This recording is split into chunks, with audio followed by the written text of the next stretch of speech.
pessoas só contraem esse vírus porque não procuram ajuda médica para se auxiliar corretamente.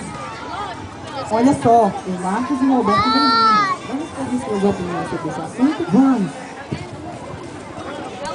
E aí, gente, como vai?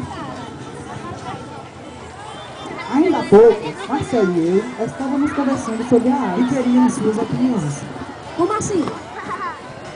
A gente queria que vocês dessem os seus pontos de vista definindo a AIDS. Para mim, a AIDS é contraída pelo não uso de preservativo nas relações sexuais.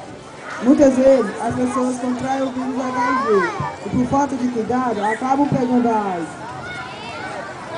Algumas semanas depois, enquanto Guilherme, Marcos e Roberto estavam conversando, Marcelo chega com a triste notícia.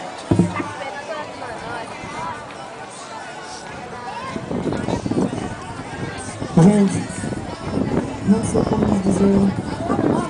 O que aconteceu? Eu sou preconceituoso.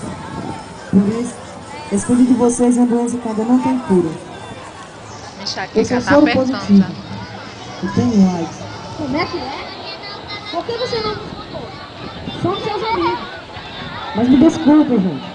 Desculpas o quê? O que acontece é que você não confia em nós, nunca confiou.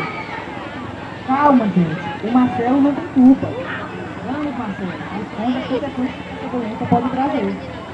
O médico me disse que com o tempo, o vírus começaria a destruir meus anticorpos e eu poderia morrer com a simples gripe. Não se preocupe, amigo. Estaremos em todos os momentos com vocês.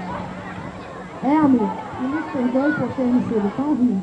Nunca precisamos em te prejudicar, nem te magoar. Viu, Marcelo? Somos todos seus amigos. E por isso, nunca te abandonaremos. Não se preocupe. Após poucas semanas depois, Marcelo morreu, mas deixou tristemente tratada. Seus amigos,